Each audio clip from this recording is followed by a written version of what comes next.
Let's bring in our panel. Steve Hayes, senior writer for the Weekly Standard, Kirsten Powers, columnist for the Daily Beast, and we welcome Daniel Henninger, deputy editor of the Wall Street Journal's editorial page. Dan, what about this and the extent at which it goes and the president's answer today?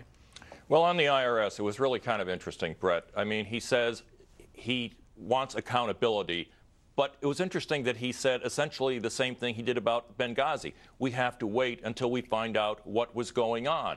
Well, with the IRS, I think we know what was going on. And yet the president seems to have this inclination to kind of push things off into the clouds, and so they sort of fade away, and the impact is lessened. After this week, Brett, the impact of Benghazi, the IRS, and finally this AP announcement, it is not going away for Barack Obama. I mean, Kirsten, the statements are flowing from Capitol Hill, from Democrats and Republicans. Mm-hmm.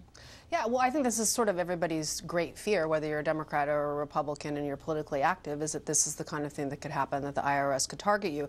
One of the problems is that when the IRS came out originally and said this was just a low-level issue, and then the AP has since reported, it turns out actually people at a higher level knew, and then they asked them to change it from Tea Party to, you know, things like look for limiting and expanding government and educating on the Constitution and Bill of Rights. Well, come on. I mean, you're still targeting them. So there's a lot to look into here, I think. Yeah, I mean, focused on government spending, debt, taxes, advocacy groups focused on making America a better place to live. Republicans. Right, yeah, and they said it wasn't political.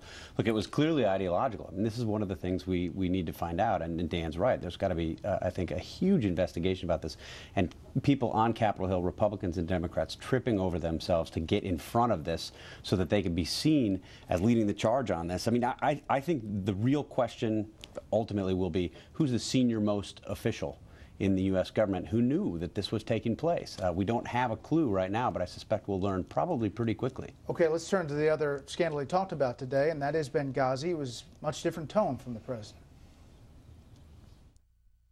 The day after it happened, I acknowledged that this was an act of terrorism. And what I pledged to the American people was that we would find out what happened, we would make sure that it did not happen again. Suddenly, 3 days ago, this gets spun up as if there's something new to the story. There's no there. So the whole thing defies logic. And the fact that this keeps on getting churned out, frankly, has a lot to do with political motivations. Okay, so the president went through his timeline there today. We wanted to take some time just to play a couple of sound bites, just play them as they happened chronologically so you could listen to them. No acts of terror will ever shake the resolve of this great nation, alter that character, or eclipse the light of the values that we stand for. Mr. President, this morning you went out of your way to avoid the use of the word terrorism in connection with the Libya attack. Right. Do you believe that this was a terrorist attack? Well, it's too early to know exactly how this came about, what group was involved, but obviously it was an attack on Americans. Here's what happened.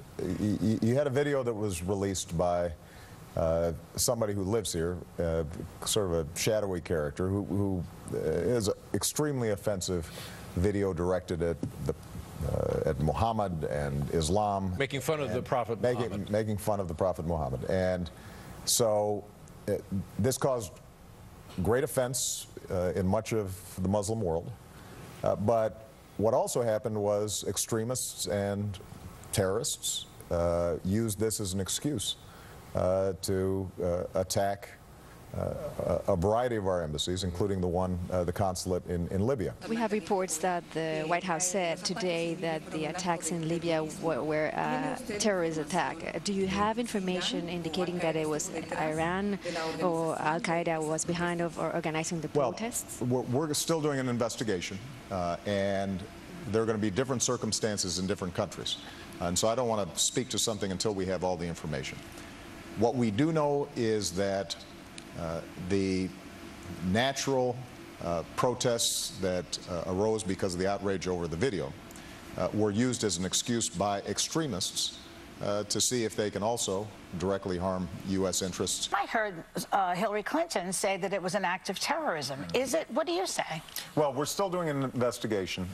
There's no doubt that the kind of weapons that were used, the ongoing assault, that it wasn't just a mob action.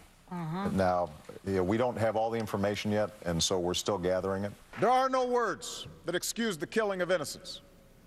There's no video that justifies an attack on an embassy. Okay, that last one was the president at the United Nations. Okay, Steve, he also said that the talking points matched what he was getting in the presidential daily briefings. Right. Let me add one thing to that long list.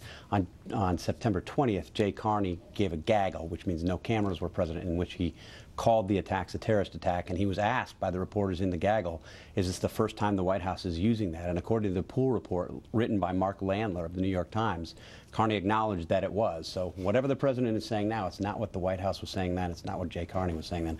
I think there are two big stories coming out of the president's remarks today. He said that the talking points were a sideshow.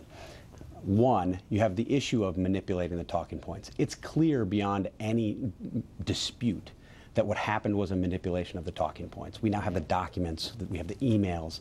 This is clear, and I am totally befuddled as to why the President of the United States, echoing Jay Carney, would claim that reporters aren't seeing exactly what they know that they're seeing. And I think this is doing tremendous damage to the credibility of the president with reporters who have been, in some cases, I think, cheerleaders. The second is the misrepresentation of what they've said about the talking points. I mean, this has been going on now for literally months, and the president, I think, doubled down on that today, saying, in effect, yeah, we didn't have really much to do with this. We now know that that's not true. Kirsten. Well, look, what I don't understand about what the president is doing is, to a certain extent, you could argue that he wasn't really involved in a lot of this stuff, but he is so centrally involving himself with these repeated lies, and I'm just going to call them lies because they're lies. They're on tape. Nobody thought that he called it a terrorist attack. Last night I went and I looked up at the New York Times how they reported it the day after. They never referenced that that we've had a terrorist attack against the United States. On September 20th, however, they run a story that says Libya envoy's killing was a terrorist attack, and they say, until now, White House officials have not used that language in describing the assault. That is September 20th. That is the New York Times. Now, at what point are people going to get tired of the president coming out over and over saying things like, don't believe your lying eyes? Dan, if in fact the presidential daily brief did match the talking points, that's a whole nother set of questions. That's an entirely different set of questions, and I think what the president did today is force John Boehner's hand on the Select Committee. It's making it extremely difficult for Boehner, I think, to do anything but appoint this Select Committee and sort all of this out. And didn't he also kind of challenge reporters by saying there's no there there? Exactly, and I think that phrase is going to come back to haunt him. But Jay Carney has been taking it in the neck across the political spectrum for making these indefensible claims. I think Jay Carney's main talking point came from his boss. Where else could it have come from? His boss reiterated it today. Okay, next up, the verdict is in. The doctor is guilty. We'll discuss the Gosnell decision.